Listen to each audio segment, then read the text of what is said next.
The fluorescent lights of Veterans Memorial Hospital hummed their familiar tune as Sarah Reid scrubbed her hands for what felt like the 1,000th time that week. It was 2:47 a.m. on a Tuesday, and the emergency room buzzed with the controlled chaos she'd learned to navigate like a seasoned captain steering through a storm. "Nurse Reid, incoming." The young resident's voice cracked with urgency. "Marine, 22, shrapnel wounds from training accident at Pendleton." Sarah's hands moved with practiced precision, pulling on fresh gloves as she walked briskly toward Bay 3.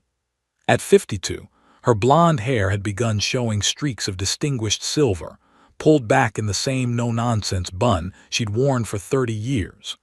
Her scrubs were standard navy blue, but the small gold anchor pin over her heart told a story most people never thought to ask about. The young Marine on the gurney couldn't have been more than 23, his face pale against the white sheets, fresh blood seeping through the temporary bandages on his shoulder and arm. His eyes, wide with pain and something else, maybe fear, locked onto Sarah's face as she approached. "Hey there, warrior," Sarah said softly, her voice carrying the warmth of a southern summer despite the clinical surroundings. Her accent, a gentle Georgia drawl that 2 decades in the Navy couldn't quite erase, seemed to ease the tension in the boy's jaw. "I'm Sarah. Let's take a look at what we're working with." She assessed the wounds with the quick, confident evaluation of someone who'd done this in far worse conditions than a well-equipped hospital. Her fingers were gentle but sure, peeling back bandages, checking for arterial involvement, noting the pattern of the shrapnel entry. "Ma'am," the young Marine said through gritted teeth, "were you really at Fallujah?" Sarah glanced up, meeting his eyes with a slight smile. "Who told you that?" "Gunny Rodriguez. He said if we ever ended up at Veterans Memorial, we should pray we get Nurse Reid. Said you pulled him out of a firefight and stitched him up while mortars were still coming in." "Gunny talks too much," Sarah replied, but her smile widened. She threaded the suture needle with steady hands. "This is going to sting, sweetheart. You can squeeze my arm if you need to." "I'm good, ma'am." "They always say that," she murmured, beginning the careful work of closing the deepest laceration. The boy was right, though. Sarah Reid had been at Fallujah. She'd been at Kandahar, Ramadi, and a dozen other places whose names Americans saw on the news but couldn't imagine in their worst nightmares. For 20 years, Lieutenant Commander Sarah Reid had served as a Navy nurse, most of that time attached to Marine units in combat zones. She'd held dying boys' hands as they whispered messages for mothers they'd never see again. She'd performed emergency surgeries in bombed-out buildings with only headlamps for light. She'd worked 72-hour shifts during mass casualty events, sleeping in 15-minute increments between patients. And then, 10 years ago, everything changed. The casualty notification officers had arrived at her door on a Sunday morning. Her husband, Marine Corps Captain Thomas Reid, killed by an IED outside Helmand Province. Gone in an instant, leaving her with 3 sons, Michael, 17, David, 15, and James, just 12. Sarah had buried her husband with full military honors, stood stoic as they folded the flag, and then returned to work the next week because wounded Marines still needed her, and sitting at home wouldn't bring Tom back. Her sons had watched their mother's quiet strength and decided, one by one, to follow their father into the Corps. Now Michael was a lieutenant colonel at Quantico, David a major at Camp Lejeune, and James a captain leading reconnaissance missions in the Pacific. She was terrified for them every single day, but she was also impossibly proud. "All done," Sarah announced, tying off the final suture. "You're going to have a nice scar to show off, but you'll heal up just fine." The young Marine looked at his neatly stitched shoulder with something like awe. "Thank you, ma'am. Really." "Thank you for your service," she replied, the words automatic but sincere. She'd said them 10,000 times, and she meant them every single time. As she stripped off her gloves and updated his chart, the ER's head physician, Dr. Marcus Webb, approached with a weary smile. "Sarah, you've been here for 16 hours. Go home." Just wanted to finish with, "Home, that's an order." His expression softened. "Besides, you know what tomorrow is." Sarah's face clouded briefly. The staff meeting. The new CEO was coming to streamline operations, whatever corporate doublespeak that meant. She'd heard rumors from other hospitals in the Apex healthcare network. Budget cuts, policy changes, a focus on financial efficiency. "I'll be there," she said quietly. Walking to her car in the pre-dawn darkness, Sarah passed the memorial wall in the hospital's courtyard. Hundreds of names engraved in marble, veterans who'd been treated here over the decades, who'd passed on, who were remembered. Tom's name was there too, added 5 years ago when the hospital expanded the memorial. She touched his name gently, a ritual she performed whenever she worked the night shift. "The boys are doing good, baby," she whispered. "Really good. Michael might make colonel soon. David's company respects the hell out of him. And James has your reckless courage which terrifies me daily."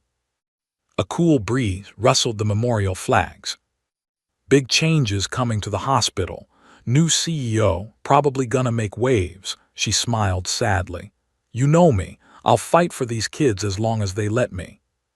She had no idea how prophetic those words would be, or that in less than 24 hours, her quiet life of service would explode into something that would test everything she believed in, and reveal just how many lives she'd touched along the way. Sarah climbed into her 15-year-old Honda, the one Tom had helped her pick out before his last deployment, and drove home through empty San Diego streets, thinking only of getting a few hours of sleep before the meeting that would change everything. Behind her, the hospital stood silent and steady, a beacon of care for those who'd served.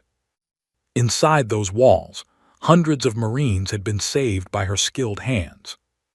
Soon, they would return the favor. Marcus Holloway's Italian leather shoes clicked against the polished hospital floors with a rhythm that sounded almost aggressive. At 46, he was what business magazines called a turnaround specialist, a corporate fixer brought in to transform struggling facilities into profit machines. His track record was impressive. 7 hospitals in 5 years, each one showing a 40% increase in revenue within 18 months. What those magazines didn't mention were the human costs, the nurses laid off, the programs cut, the patients turned away. Holloway didn't care. Numbers were clean, people were messy. "Mr. Holloway, welcome to Veterans Memorial Hospital." Administrator Janet Foster extended her hand, her smile tight with apprehension. She'd been running this facility for 12 years and had heard the stories about Apex Healthcare's new CEO. "Mrs. Foster." His handshake was brief, almost dismissive. "Let's skip the pleasantries. I've reviewed your financials. They're abysmal." Janet's smile faltered. "Sir, we serve a unique population. Many of our patients are uninsured veterans who are a drain on resources." Holloway didn't break stride as he walked through the corridor, eyes scanning everything with cold calculation. "This facility operates at a 23% loss margin. Unacceptable." "With respect, Mr. Holloway, this hospital was founded specifically to serve veterans. Our mission statement." "Your mission statement doesn't pay the bills." He stopped abruptly, turning to face her. His eyes were the color of slate, hard and unyielding. "I've scheduled a mandatory staff meeting for 2 p.m. Every department head, every senior nurse, every physician. I want them to understand the new reality." Janet felt her stomach drop. What new reality would that be? Holloway's smile was all teeth, no warmth. "The one where this hospital starts making money, or I shut it down and sell the property to developers. San Diego real estate is quite valuable." The conference room felt too small for the 60 staff members crammed inside at 2 p.m. sharp. Nurses in scrubs, doctors in white coats, administrators in business casual, all wore expressions ranging from curious to deeply concerned. Sarah Reid sat near the back, having come straight from a double shift. Her body ached, but her mind was alert. She'd asked around about Marcus Holloway. The stories weren't encouraging. "Thank you all for coming." Holloway stood at the front, a PowerPoint presentation glowing behind him. The first slide read, "Efficiency through Excellence, the new Veterans Memorial." Sarah noticed he'd already removed "Veterans" from the rebranded name on subsequent slides. "Let me be direct," Holloway began, his voice carrying the practiced authority of someone used to being obeyed. "This hospital is hemorrhaging money. Your current operating model is unsustainable, inefficient, and frankly, outdated." Murmurs rippled through the room. Dr. Webb leaned forward. "Mr. Holloway, could you clarify what you mean by?" "I mean that treating patients without insurance verification is costing this facility millions annually." Holloway clicked to the next slide, showing charts with red numbers. "Effective immediately, we're implementing a strict pre-treatment insurance verification protocol. No exceptions." The murmurs grew louder. Sarah felt her jaw tighten. "Furthermore," Holloway continued, raising his voice slightly, "we're eliminating several programs that don't generate revenue. The Veteran Support Group will be discontinued. The PTSD counseling program will be outsourced to a cheaper third-party provider, and the overnight crisis hotline will be shut down." "Those programs save lives," someone called out. "Those programs cost money we don't have," Holloway shot back. "This is a hospital, not a charity." Sarah's hand went up. Holloway's eyes found her, irritation flickering across his features. "Yes, Ms. Reid, Sarah Reid. I'm a senior nurse in the trauma unit." She stood slowly, her voice calm but firm. "Mr. Holloway, with all due respect, this hospital was built on a promise to serve those who served our country. Many of our patients are veterans who fell through the cracks of the VA system. They don't have insurance because they're homeless or dealing with PTSD or—" "I understand you have sentimental attachments to these patients, Nurse Reid," Holloway interrupted, his tone dripping with condescension. "But sentiment doesn't balance budgets. If these veterans can't pay for services, they can go to the VA or county facilities." "The VA has a 6-month waiting list for most services," Sarah countered, her southern accent thickening slightly the way it always did when she was upset. "County facilities are overcrowded and underfunded. We're often their only option." "Then perhaps they should have made better life choices." The words hung in the air like poison gas. The room went deadly silent. Sarah's eyes narrowed. "Better life choices, sir. Many of these men and women have Purple Hearts. They've lost limbs, watched friends die, suffered traumatic brain injuries defending this country. Their life choice was to serve while people like you—" "People like me?" Holloway's face flushed red. "People like me who actually understand how to run a business, who make the tough decisions so bleeding hearts like you can keep your jobs." He stepped closer to the edge of the stage. "Let me make something crystal clear to everyone in this room. I don't care if your patients storm the beaches at Normandy. I don't care if they have a wall full of medals. No insurance verification, no treatment, period." "That's a violation of medical ethics," Dr. Webb interjected. "That's the new policy," Holloway snapped. "Anyone who doesn't like it can submit their resignation. I'll have it processed within the hour." Sarah remained standing, her face a mask of controlled fury. Around her, other staff members exchanged horrified glances. This wasn't just policy change. This was a complete betrayal of everything the hospital stood for. "Are we clear, Nurse Reid?" Holloway's voice was sharp, challenging. Sarah met his gaze without flinching. 20 years in combat zones had taught her not to back down from bullies, even ones in expensive suits. "Crystal clear, sir," she said quietly. "I understand exactly who you are." Something dangerous flashed in Holloway's eyes, but he turned back to the presentation. "Good. Now, let's discuss staffing cuts. I'm eliminating 15 nursing positions and 3 physician roles. The termination list will be posted by end of week. The meeting continued for another agonizing hour. With each slide, each new policy, the staff's morale sank lower. Programs that had helped thousands of veterans were being dismantled. Protocols that had saved lives were being replaced with profit-driven bureaucracy. When it finally ended, staff filed out in stunned silence.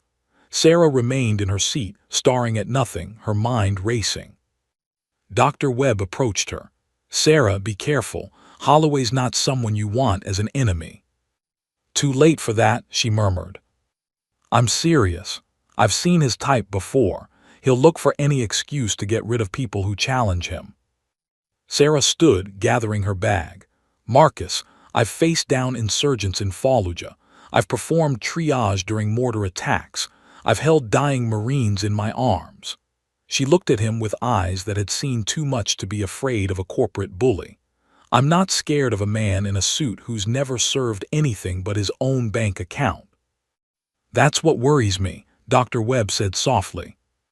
As Sarah walked out of the conference room, she passed a memorial board displaying photos of veterans the hospital had served over the years. Their faces, young and old, scarred and whole, proud and humble, reminded her why she did this work. She pulled out her phone and texted her sons, "Big changes at work. Might get interesting. Love you boys." Michael responded first, "You okay, Mom?" "Always am," she typed back. "Reid's don't quit." She had no idea that within 24 hours, she'd need every ounce of that Reid family stubbornness.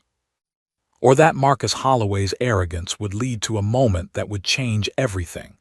The emergency room had settled into its usual late-night rhythm when Sarah heard the automatic doors burst open at 11:47 p.m. She just finished stitching up a teenager's skateboard injury when the commotion started. "Please, please, they're coming for me." The voice was raw with terror, male, desperate. "Can't let them find me." Sarah's head snapped up. Years of experience had taught her to recognize different kinds of fear. This wasn't physical pain. This was the primal panic of a mind trapped in a war zone that existed only in memory. Miguel Torres stumbled into the like a man fleeing invisible demons. His clothes were dirty and torn, his graying hair matted with sweat despite the cool San Diego night. At 43, he looked 20 years older. His eyes darted around the room, seeing threats that weren't there, lost somewhere between the streets of San Diego and the streets of Fallujah. "Miguel," Sarah recognized him immediately. He'd been coming to the hospital for 3 years, always in crisis, always uninsured, always ashamed. She treated him a dozen times, learned his story in fragments. Marine Corps veteran, 2 tours in Iraq, honorable discharge. Then the slow slide into homelessness as PTSD shredded his ability to hold a job, maintain relationships, or distinguish past from present. She moved toward him quickly but carefully, hands visible, voice low and calm. "Miguel, honey, it's Sarah. You're safe. You're at the hospital." "The building, it's gonna collapse." His hands shook violently. "Gotta get everyone out, the mortars." "No mortars here, sweetheart, just me and you." Sarah gently guided him toward an empty bay, her touch light but grounding. "Let's sit down, okay? Nice and slow." The young resident on duty, Dr. Amy Chen, appeared at Sarah's side with a medical kit. She'd worked with Sarah long enough to know the protocol for Miguel's episodes. Vitals first, then sedation if necessary, then evaluation. Sarah was reaching for the blood pressure cuff when a voice cut through the moment like a blade. "Stop right there." Marcus Holloway strode across the ER floor, his suit jacket removed, tie loosened, but his authority fully intact. He'd been in his office reviewing late-night admission reports, looking for violations of his new policies. When the intake system flagged Torres Miguel, no insurance, he'd come down personally. "Mr. Holloway," Sarah said without looking up, wrapping the cuff around Miguel's arm. "This is a medical situation. I need you to step back." "I need to see his insurance card." Holloway's voice was cold steel. He doesn't have insurance. He's having a PTSD episode and requires immediate. Then he needs to go to the county facility. Holloway pulled out his phone, already typing. I've been clear about the new policy. No insurance verification, no treatment. Sarah's hand stilled. She turned slowly to face him, her voice dangerously quiet. This man is a Marine Corps veteran having a mental health crisis. I'm treating him. You're violating hospital policy. I'm following medical ethics. Miguel's breathing accelerated, his eyes growing wider as the argument escalated around him. His hands clutched at the gurney rails. They're fighting, always fighting before the bombs, always. Miguel, look at me. Sarah tried to redirect his attention, but Holloway stepped closer. Nurse Reid, I'm ordering you to step away from this patient immediately. And I'm refusing that order. Sarah's southern accent sharpened. Sir, you may not understand this, but when someone is having an acute PTSD episode, they need immediate intervention. Every second we waste arguing increases his risk of. What I understand, Holloway interrupted, his face flushing red, is that you seem to think you run this hospital. You don't, I do. Then you should understand that turning away a veteran in crisis is not only unethical, it's dangerous. What's dangerous is a nurse who thinks her bleeding heart supersedes hospital policy. His voice rose, attracting attention from across the ER. Other nurses paused their work. Security guards turned their heads. The ceiling-mounted cameras continued their silent recording. Sarah's jaw tightened, but she turned back to Miguel, who was now rocking back and forth, muttering about IEDs and coordinates. Dr. Chen, I need 5 milligrams of. Holloway's hand clamped down on Sarah's shoulder, spinning her around. Don't you dare ignore me. Sarah pulled free, eyes blazing. Take your hands off me. You're fired, effective immediately. Then fire me after I save this man's life. She turned back to Miguel. The rage that crossed Marcus Holloway's face was something primal. Here was a man who'd built a career on absolute control, on having people jump when he spoke, on never being challenged. And this small-town nurse with her southern drawl and her outdated sense of duty was making him look weak in front of staff. His hand moved before his brain could stop it. The slap echoed through the emergency room like a gunshot. Sarah's head snapped to the side, her cheek blooming crimson where his palm had connected. The ER went silent, the kind of silence that follows something unforgivable. Monitors beeped, fluorescent lights hummed, but not a single person moved. Sarah straightened slowly, touching her burning cheek. When she turned back to Holloway, her eyes held something he'd never seen before. Not fear, not submission, but a cold, absolute certainty. You just made a terrible mistake, she said quietly. The only mistake was hearing people like you. Holloway's hand was shaking, but whether from rage or the dawning realization of what he'd done, no one could tell. Get out, now, or I'll have security throw you out. Sarah held his gaze for one more moment. Then she turned to Dr. Chen. Amy, Miguel needs 5 milligrams of lorazepam IM, then a psych consult. His charts in the system under TORS, Miguel, DOB November 1981. His triggers are loud noises and arguments. Keep the lights low. Sarah, Dr. Chen's eyes were wide with shock. Take care of him.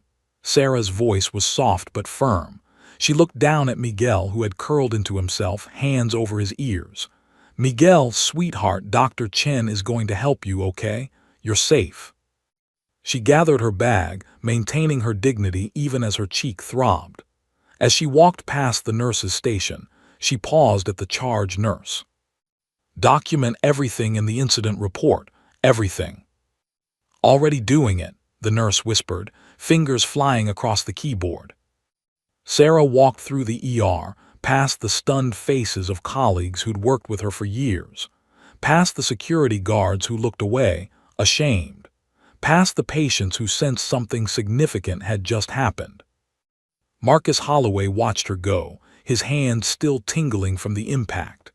Around him, staff members stared with expressions of shock and disgust. He'd crossed a line, and somewhere in the back of his mind, alarm bells were starting to ring. "What are you all looking at?" he barked. "Get back to work."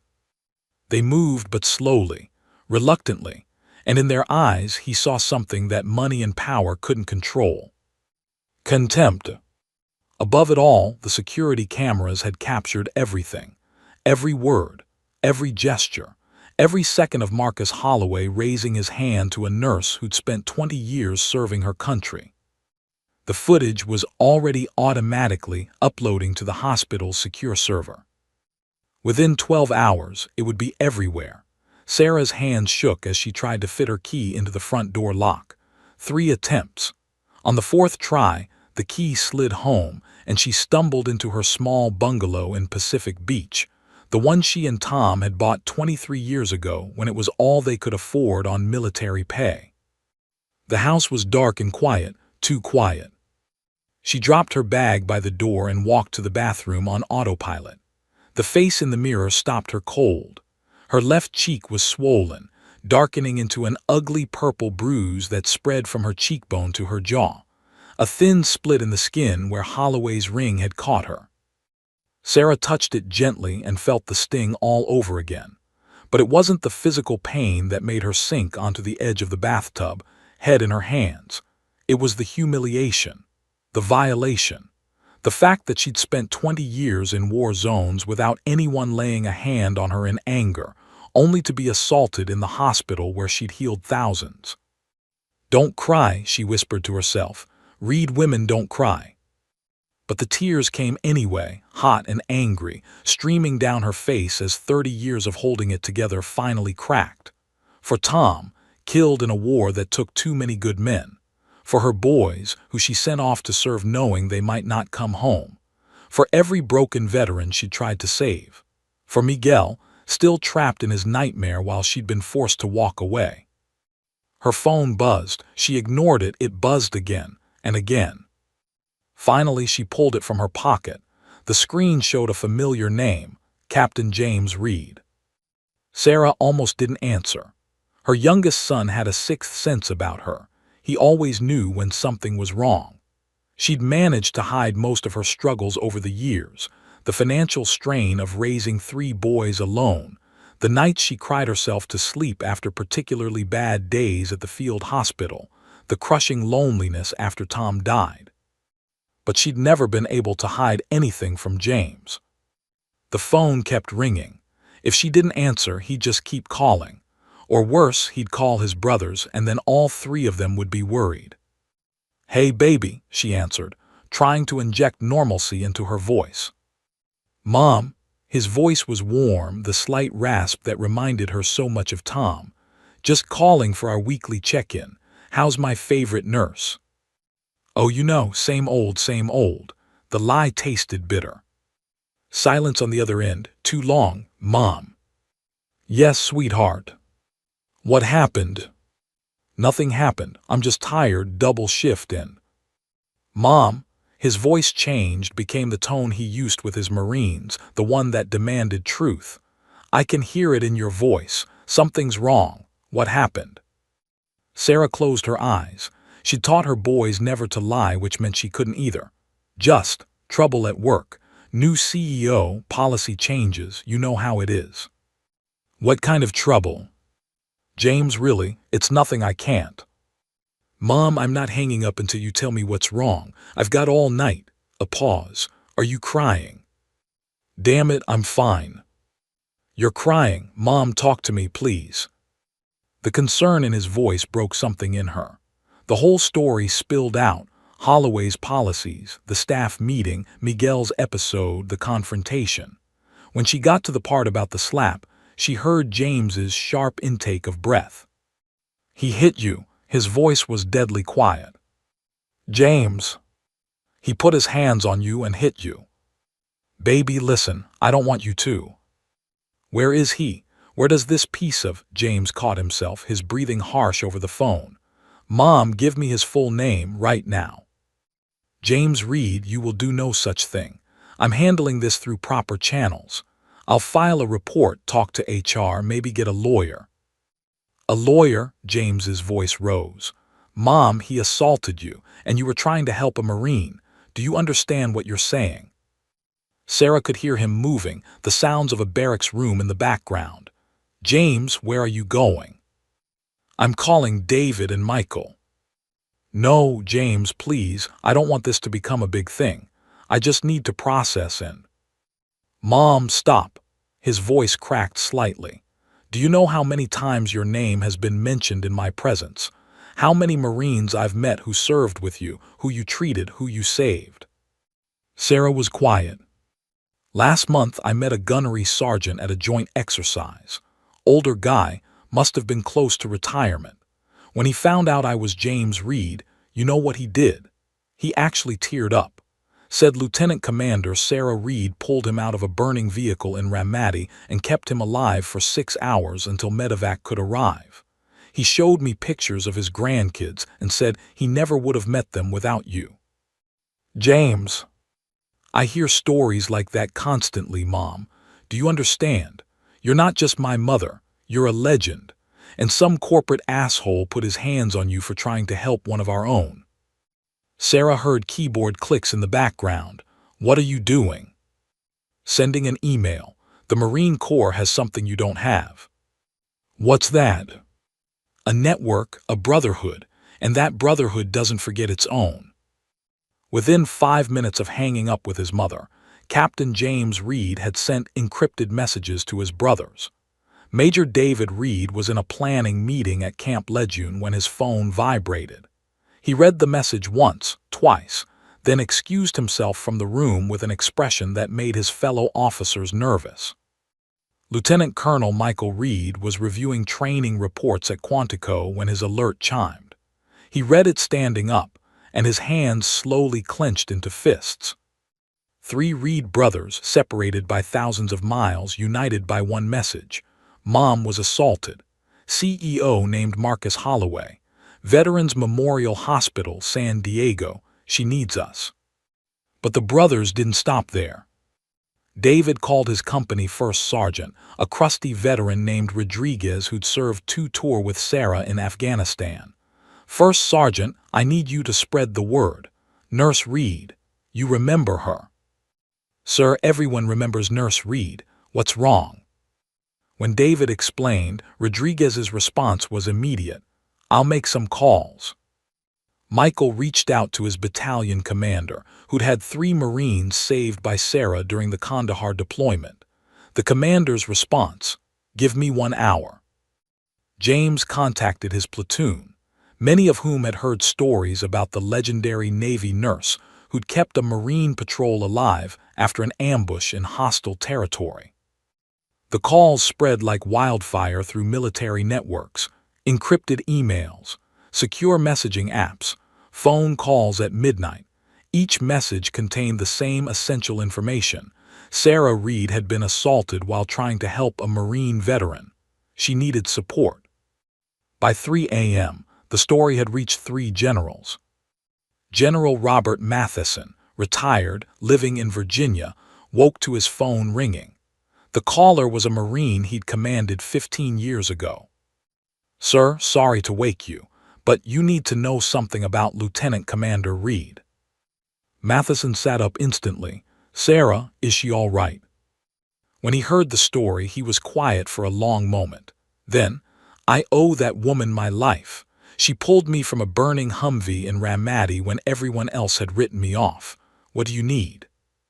General Patricia Chen was still at her desk at Camp Pendleton when the message reached her through her aide.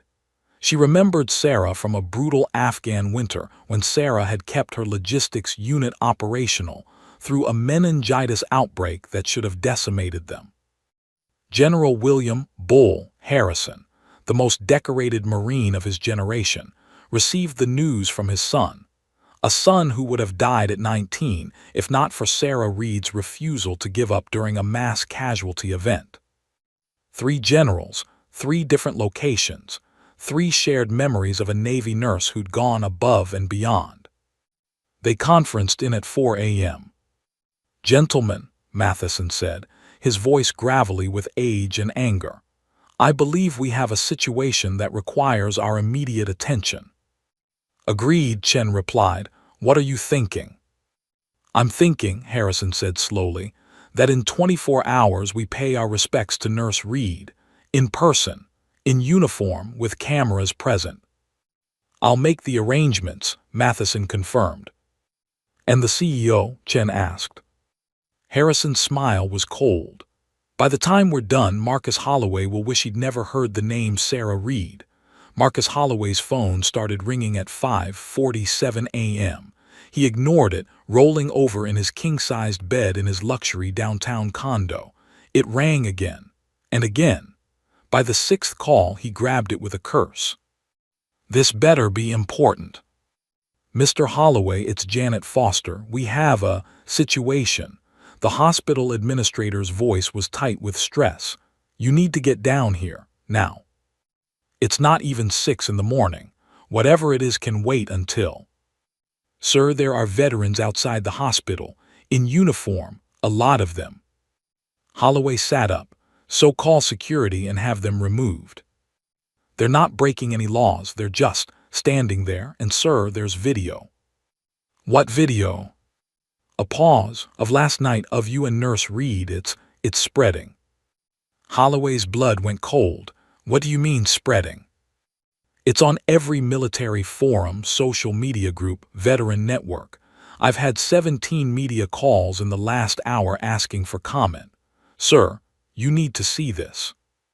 20 minutes later, Holloway stood in his office watching the security footage on his computer.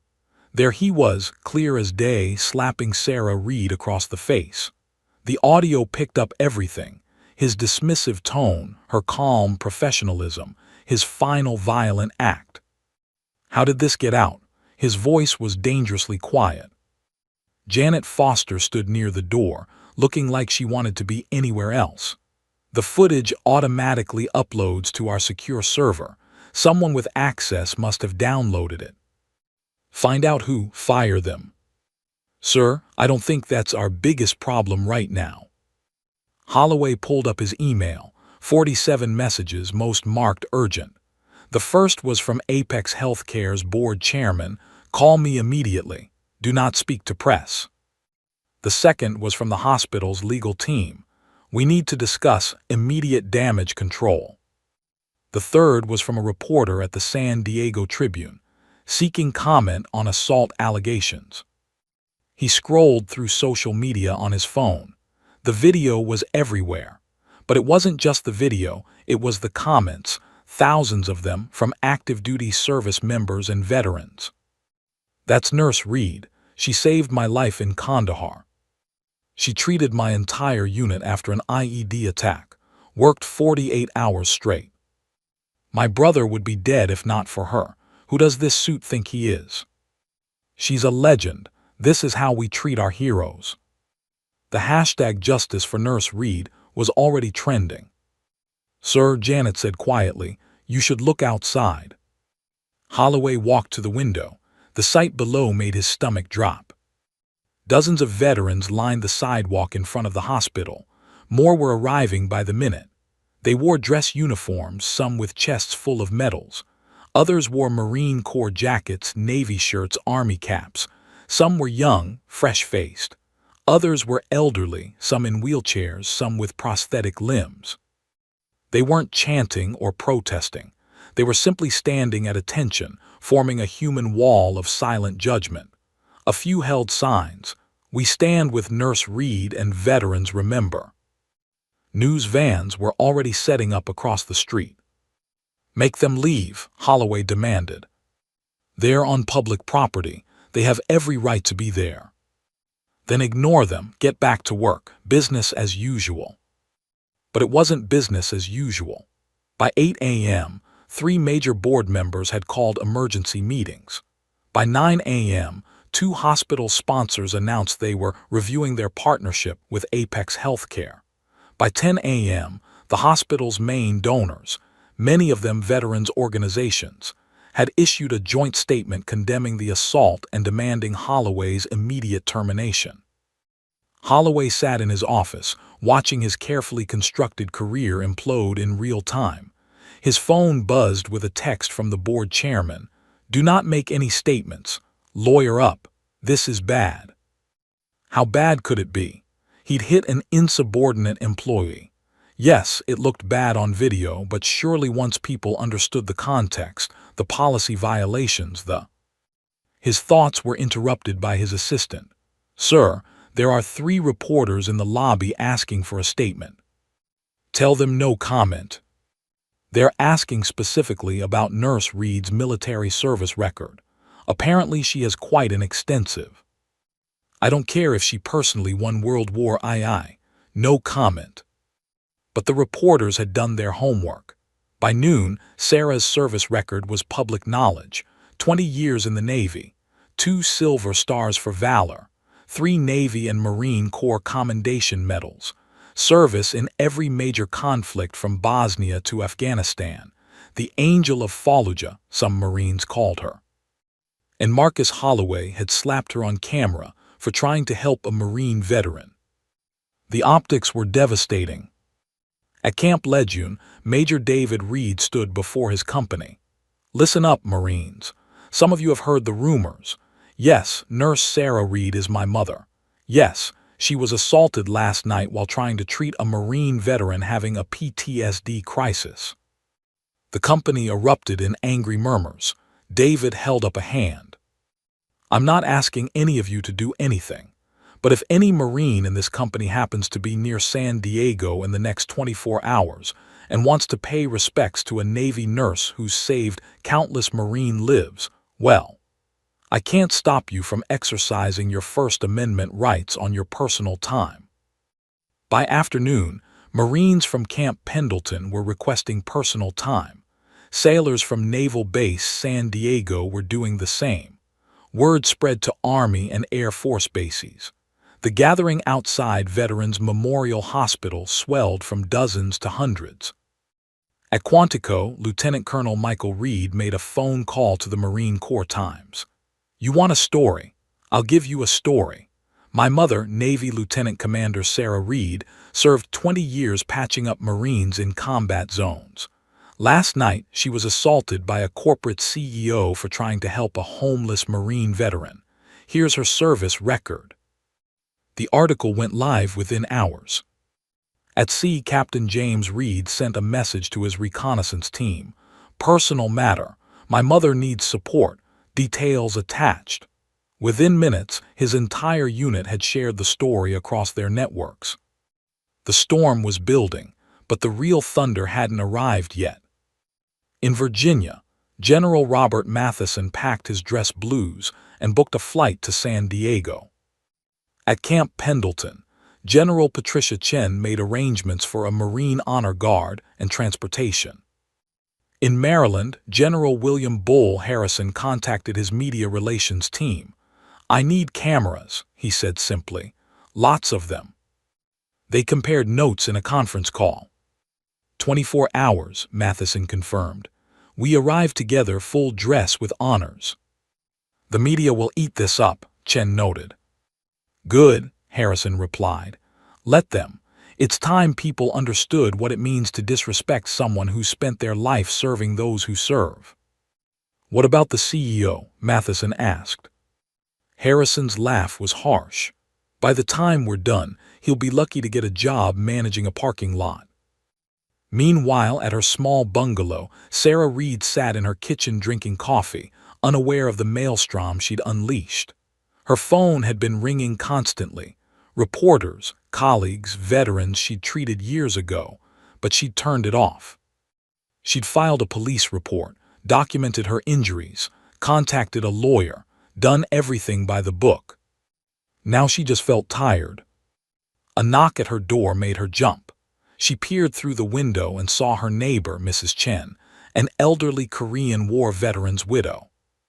"Sarah, honey, you need to turn on the news." "I really don't want to." "Turn it on, Channel 8. Sarah reluctantly switched on the television. Her own face filled the screen, her official Navy portrait from 20 years ago, young and proud in her uniform. The headline read, Decorated Navy nurse assaulted by hospital CEO. The reporter's voice was grave. Sarah Reid served 20 years treating wounded service members in combat zones. Last night, she was assaulted while trying to help a Marine veteran. Tonight, the military community is responding. The screen cut to footage of the veterans outside the hospital, then to interviews with Marines she'd treated, then to her sons, all three in uniform, speaking about their mother's dedication. Sarah's hand went to her mouth. Oh no, the boys, they weren't supposed to. Honey, Mrs. Chen said gently, did you really think they'd stay quiet? The report continued, and in a developing story, 3 Marine generals have announced they'll be visiting San Diego tomorrow to honor Nurse Reid personally. Sarah sat down heavily. This was spiraling beyond anything she'd imagined. Her phone buzzed. A text from Michael, Mom, we love you, let us help. Then David, you've spent 20 years protecting us, our turn. Then James, Reid family doesn't back down, Dad would be proud. Sarah closed her eyes, tears streaming down her bruised face. She tried to handle this quietly, professionally.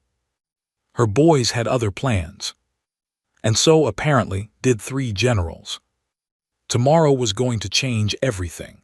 Sarah woke at 5 a.m. out of habit, her body clock permanently set to military time despite a decade of civilian life. Her cheek throbbed with a dull ache. The bruise had deepened overnight to a mottled purple-black that no amount of concealer could hide. She made coffee and tried to ignore her phone, which had been buzzing non-stop since she turned it back on.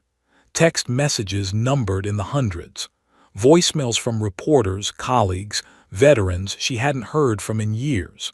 Even her congressman's office had called. At 7 a.m., there was a knock at her door.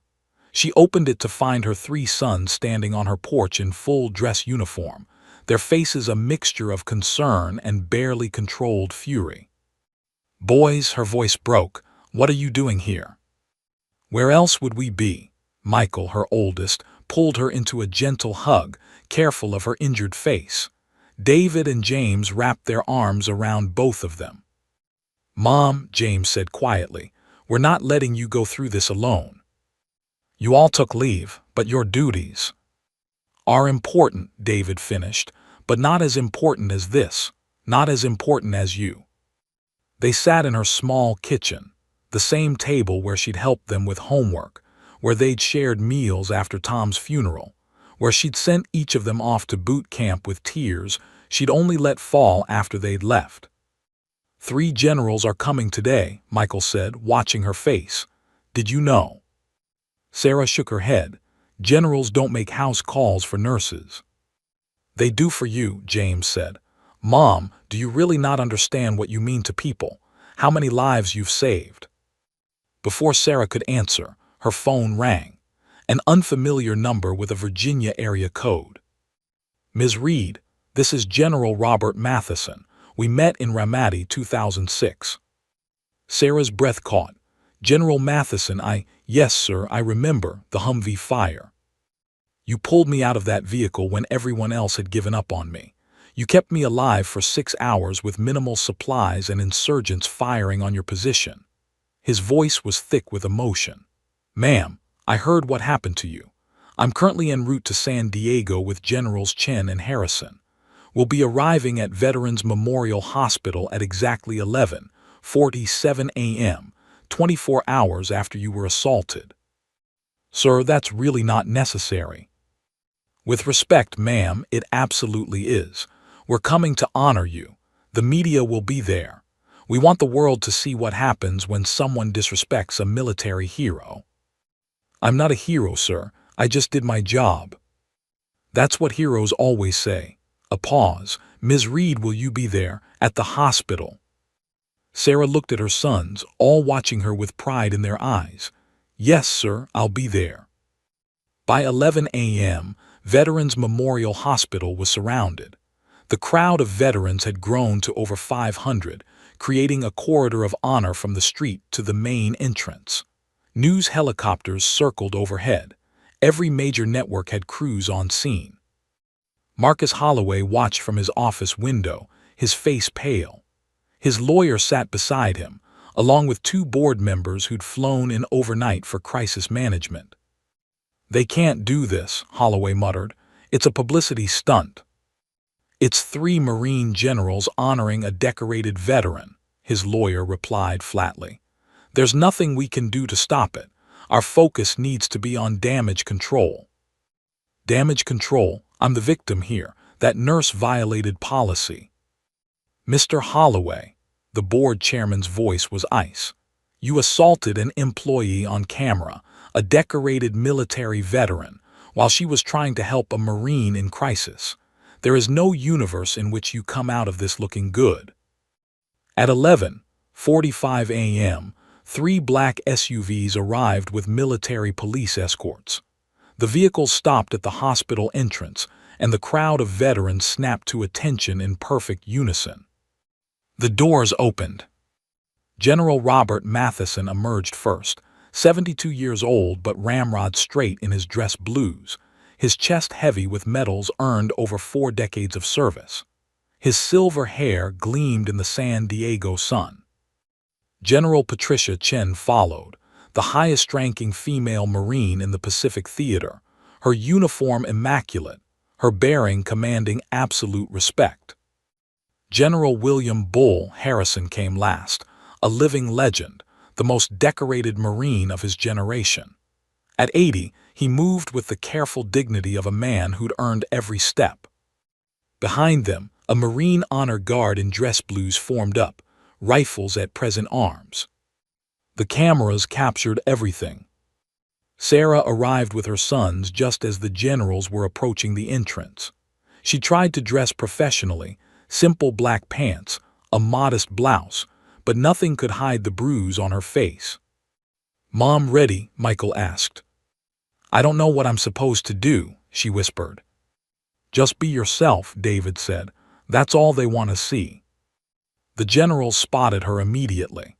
They walked toward her in formation, and Sarah instinctively straightened, her Navy training kicking in despite 20 years of civilian life.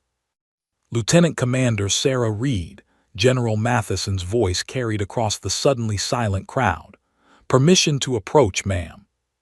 Sarah's eyes widened. A general asking a retired lieutenant commander for permission. "Sir, that's not, you don't need to." "Permission granted or denied, ma'am." His eyes twinkled slightly, but his face remained serious.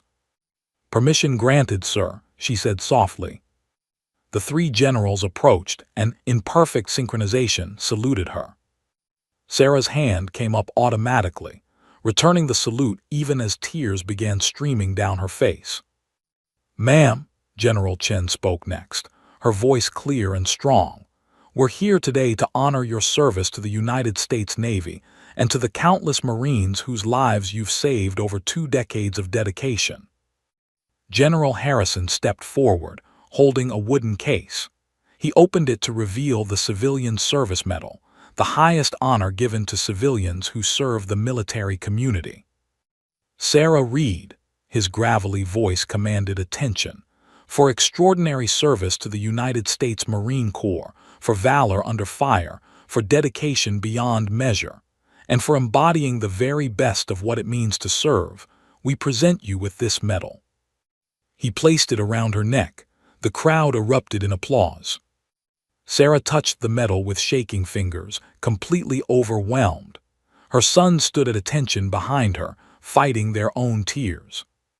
General Matheson addressed the media next.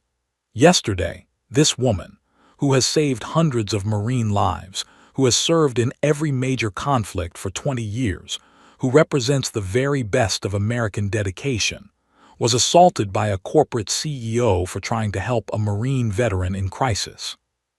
His voice hardened. "The United States Marine Corps does not forget its own. We protect those who protect us. We honor those who honor our service members. And we will not tolerate disrespect towards someone who has given everything to keep Marines alive." General Chen added, "We're calling for a full investigation and immediate action against those responsible. Sarah Reid is a hero. She deserves to be treated as such. The media shouted questions. Cameras flashed. But Sarah only saw the faces around her, veterans she'd treated, some she recognized, some she didn't, all of them looking at her with gratitude and respect. A young Marine in a wheelchair rolled forward. Sarah recognized him. She'd treated him after an IED took his legs in Helmand Province. "Ma'am," he said, "you told me I'd walk again. I said you were crazy. You said maybe, but you'll roll with dignity. You stayed with me through 18 surgeries." His voice cracked. "This is for you." He handed her a folded American flag. "From all of us," he said, "the ones you saved." Sarah took the flag, clutching it to her chest as she finally broke down completely. Michael's arms came around her, then David's, then James's. Her boys holding her up, just as she'd held them up their entire lives. In his office, Marcus Holloway watched the scene on live television. His lawyer was already drafting his resignation letter. The board members were on their phones, doing damage control. He'd slapped a nurse. But he'd really struck a legend. And legends, he was learning, don't fight back alone. They have armies. The emergency board meeting of Apex Healthcare Systems convened at 2 p.m. in a crisis conference room in downtown San Diego. 9 board members sat around a polished mahogany table, their faces grim. Marcus Holloway sat at the opposite end, his expensive lawyer beside him, looking like a man watching his execution. Board Chairman Robert Sterling didn't waste time on pleasantries. As of 1 hour ago, Apex Healthcare stock has dropped 32%. We've lost 4 major investors. 7 hospitals in our network are facing sponsor withdrawals. Senator Martinez has called for a congressional investigation into our veteran care policies. He slid a tablet across the table showing news coverage. Every major network was running the story. The image of 3 generals honoring Sarah Reid while her bruised face told its own story had gone viral. Hashtags Justice for Nurse Reid and #Heroes Deserve Respect were trending worldwide. "This," Sterling continued, his voice cold as winter, "is the worst PR disaster in company history, and it's entirely preventable." "I was enforcing policy," Holloway said, but his voice lacked its usual confidence. "She violated direct orders. You assaulted a decorated military veteran on camera while she was trying to save a Marine's life." Another board member cut in. "There is no spin that makes that acceptable." Holloway's lawyer cleared his throat. "My client acted in a moment of stress. He's willing to issue a public apology." "Your client," Sterling interrupted, "is done. The only question is whether he resigns or we terminate him for cause." "For cause?" Holloway's face flushed red. "That affects my severance package, Your severance package?" A female board member, herself a Navy veteran, leaned forward. "Mr. Holloway, you're lucky we're not bringing criminal charges ourselves. Actually, we don't need to. The San Diego District Attorney's Office called an hour ago. They're filing assault charges. Apparently, the video evidence is quite compelling." The color drained from Holloway's face. "Criminal charges. Did you think there wouldn't be consequences?" Sterling's voice was razor-sharp. "You didn't just hit an employee. You hit a woman who spent 20 years in combat zones saving American lives. You hit her while she was treating a homeless veteran, in front of witnesses, on camera. The DA says it's the easiest case they've had all year." Holloway's lawyer whispered urgently in his ear. After a moment, Holloway slumped in his chair. "What do you want?" "Your resignation, effective immediately. You'll release all claims to severance beyond what we're legally obligated to provide. You'll issue a public apology, which our PR team will draft, and you'll never work in healthcare administration again. We'll make sure of that." "And if I refuse?" Sterling smiled, but it held no warmth. "Then we terminate you for cause, which means 0 severance, and we cooperate fully with the criminal investigation and any civil suits Nurse Reid chooses to file. We have excellent lawyers. You'd be bankrupt within a year. The meeting lasted 17 minutes total. Marcus Holloway signed the resignation letter with a shaking hand. By 5 p.m., the hospital's new interim CEO, Dr. Jennifer Martinez, a respected administrator and Army veteran herself, held a press conference on the hospital steps. Effective immediately, Marcus Holloway is no longer associated with Veterans Memorial Hospital or Apex Healthcare Systems. His policies regarding insurance verification and veteran care programs are hereby rescinded. This hospital was founded to serve those who served our country, and we are recommitting to that mission fully. Reporters shouted questions. Dr. Martinez raised a hand. Furthermore, we are offering Sarah Reid the position of Director of Veteran Services, with full authority over care protocols and program development. We are establishing new policies to ensure no veteran is ever turned away from care, regardless of their ability to pay. More questions. What about criminal charges against Holloway? That's a matter for law enforcement. However, the hospital is cooperating fully with the district attorney's office. We have provided all relevant security footage and witness statements. Inside the hospital, Sarah sat in a small conference room with Dr. Martinez and the hospital's board of directors. The job offer lay on the table in front of her.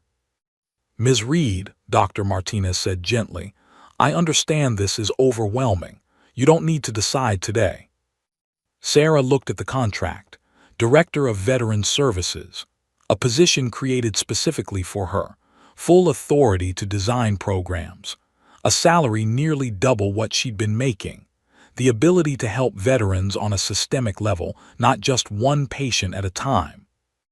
I have one condition, Sarah said quietly. Name it. Miguel Torres, the veteran I was treating when, she touched her bruised cheek. I want him to receive full care, housing assistance, job training, whatever he needs, and I want him to be the first participant in a new program for homeless veterans with PTSD. Dr. Martinez smiled. Already approved. In fact, I spoke with Mr. Torres this morning. He wanted me to give you this. She handed Sarah a handwritten note. The writing was shaky but legible. Nurse Sarah, you saved my life twice. Once in the ER and once by showing the world that Marines matter. I'm getting help now. Real help, thank you. Semper Fi. Miguel Torres. Sarah's eyes filled with tears. Where is he? Checked into our psychiatric care unit 3 hours ago. Voluntarily. Full coverage, no cost. He said he wanted to get better because you believed he could. Sarah signed the contract. The story of Miguel Torres hit the news that evening. A local reporter had interviewed him with his permission, and his words carried weight. I was invisible, Miguel said, his face gaunt but his eyes clearer than they'd been in years. Just another homeless vet, another casualty nobody cared about. But Nurse Sarah, she saw me. She always saw me. And when that CEO tried to throw me out, she fought for me. She took a hit for me. What kind of person does that? The interview went viral. Within 24 hours, donations began flooding in, not to Apex Healthcare but to a newly established fund, the Reid Family Veterans Care Foundation. The foundation's mission was simple: provide free medical care, mental health services, and housing assistance to uninsured veterans. The initial donations totaled over $2 million. By the end of the week, it had grown to $5 million. Sarah's sons helped manage the flood of support. Michael coordinated with military organizations. David established partnerships with VA facilities. James worked with active duty units to identify veterans who'd fallen through the cracks. On Friday, exactly 1 week after the assault, the San Diego District Attorney announced formal charges against Marcus Holloway: assault and battery, creating a hostile work environment, and violation of medical care standards. The charges carried potential jail time. Holloway's lawyer tried to negotiate a plea deal. The DA's response was public and pointed. Mr. Holloway assaulted a military hero. There will be no special treatment. The preliminary hearing was set for 6 weeks out. Legal experts predicted a conviction was certain given the video evidence. Meanwhile, Sarah returned to work, not in the ER, but in a spacious new office labeled Director of Veterans Services. Her first official act was launching the Homeless Veterans Outreach Program, with Miguel Torres as its first success story and eventually its spokesperson. Her second act was establishing a hotline for veterans in crisis, staffed 24/7 by trained counselors, many of them veterans themselves. Her third act was creating partnerships with local organizations to provide job training, housing assistance, and mental health care. Within a month, over 300 veterans had been helped through her programs. Sarah worked 12-hour days, driven by the same dedication that had carried her through 20 years of military service. But now, instead of treating wounds one at a time, she was healing systemic problems. Her sons visited when they could, proud beyond words. Her colleagues treated her with reverence. Veterans stopped by her office daily, some to thank her, some to volunteer, some just to shake the hand of the woman who'd changed everything. And every evening before she left for home, Sarah would walk through the ER, now renamed the Lieutenant Commander Sarah Reid Emergency Care Center, and check on the night shift. The nurses there would smile and say, "We've got this, boss, go home." But Sarah always stayed a little longer, because some habits she'd learned were worth keeping. 6 months after the incident that changed everything, Sarah Reid stood before a crowd of over 1,000 people gathered for the dedication of the Reid Family Center for Veteran Care. The new facility, built with donations from across the country, rose 4 stories high on land adjacent to Veterans Memorial Hospital. The April sun warmed her face as she looked out at the sea of people, veterans in uniform, families with children, hospital staff, military officials, and community members who'd followed her story. Her 3 sons stood beside her in dress blues, Michael on her right, David on her left, James just behind, all impossibly proud. "Mom," Michael whispered, "you ready?" Sarah touched the medal around her neck, the civilian service medal the generals had given her 6 months ago. She wore it today for the first time since the ceremony. "As ready as I'll ever be," she said softly. Senator Martinez approached the podium first. 6 months ago, America witnessed an injustice. A decorated Navy veteran was assaulted for doing what she'd spent 20 years doing, helping those who served our country. But America also witnessed something else: the power of community, the strength of our military family, and the unstoppable force of people who refuse to accept wrong as inevitable. The crowd applauded. Sarah's cheek, fully healed now, though a faint scar remained, flushed with emotion. "Today," the senator continued, "we dedicate this center not just to Sarah Reid, but to every veteran who's fallen through the cracks, to every Marine, soldier, sailor, and airman who came home from war only to find themselves fighting a different kind of battle. This center represents a promise. You are not forgotten. You are not invisible. You matter." General Matheson spoke next, his voice strong despite his 72 years. "I've known Sarah Reid for nearly 20 years. In Ramadi, she pulled me from a burning vehicle while under enemy fire. She worked on me for 6 hours with minimal supplies, refusing to let me die. When I asked her later why she risked her life for me, you know what she said." He paused, looking directly at Sarah. She said, "General, you would have done the same for any of your Marines. We're family." That's who Sarah Reid is. That's what this center represents. The generals, all 3 who'd stood beside her that day, cut the ribbon together, their movements synchronized, military precision meeting profound respect. The tour that followed revealed the center's scope. The ground floor housed a 24-hour emergency clinic specifically for veterans. The second floor offered mental health services, private counseling rooms, group therapy spaces, a meditation garden. The third floor provided job training and placement services. The fourth floor contained temporary housing for homeless veterans transitioning back to stability. Miguel Torres led part of the tour, clean-shaven now, wearing khakis and a polo shirt with the center's logo. He'd been sober for 5 months, employed as a peer counselor for 3, and had just moved into his own apartment. 6 months ago, I was living under a bridge, trapped in memories of Iraq, he told the crowd, his voice steady. I came to the ER having a PTSD episode, and Nurse Sarah didn't see a problem. She saw a Marine who needed help. What happened next changed my life, and maybe changed a lot of lives. He gestured to the rooms around them. This center has already helped 400 veterans in its pilot phase. 400 people who might have been me, lost and forgotten. Every one of them got help because Sarah Reid refused to give up on me. His voice cracked. Ma'am, I'll never be able to repay you.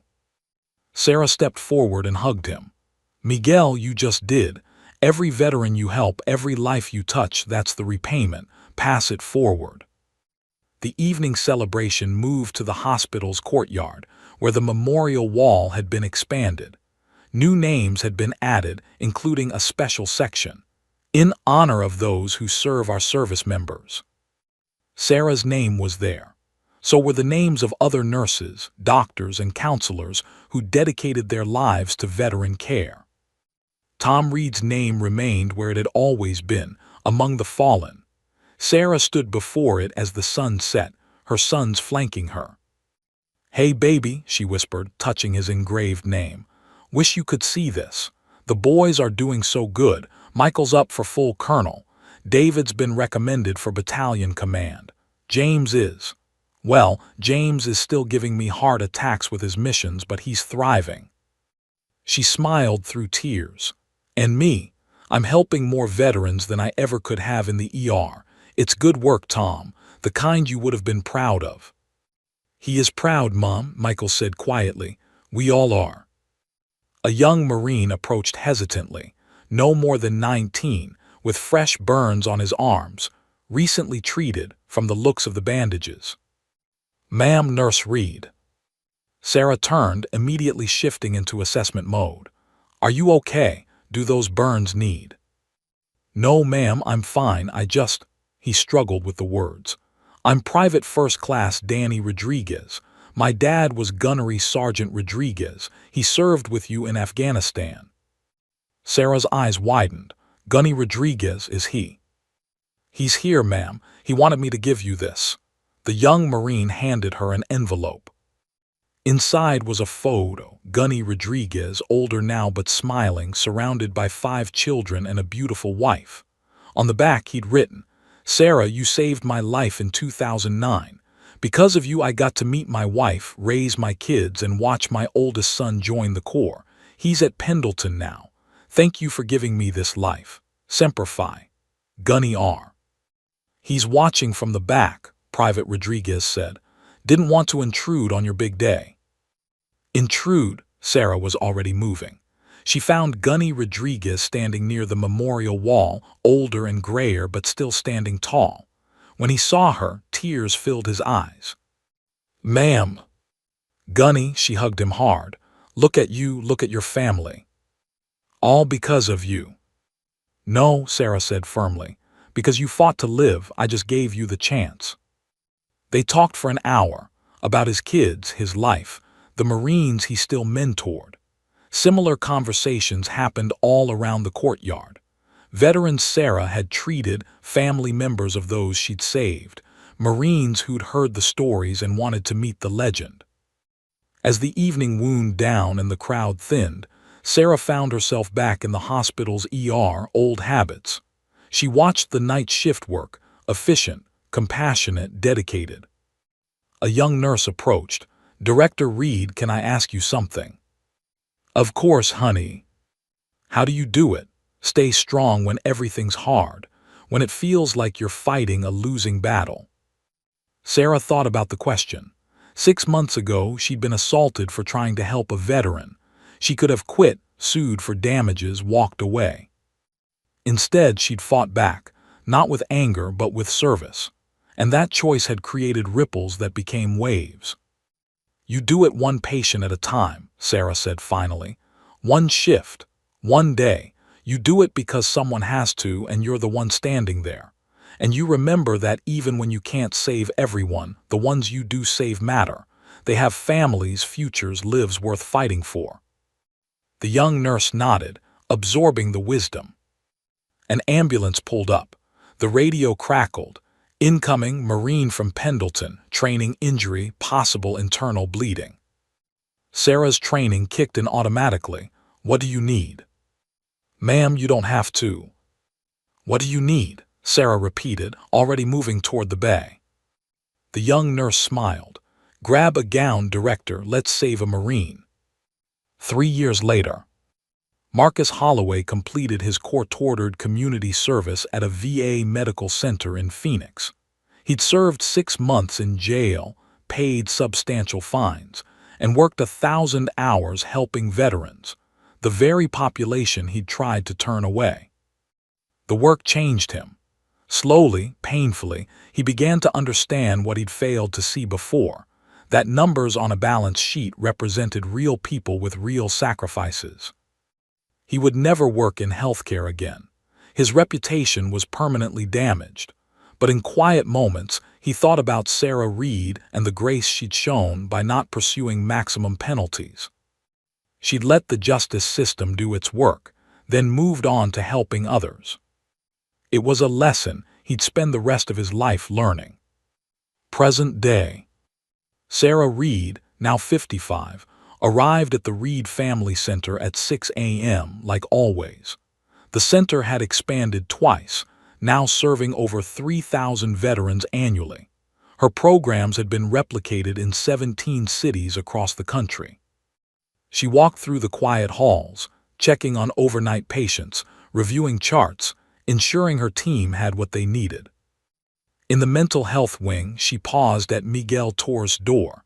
He was leading a group session later, from homeless to hopeful, he called it. 23 veterans had graduated his program, 23 lives rebuilt. In the ER, a young Marine sat alone, eyes distant, hands shaking, fresh from deployment, struggling, scared.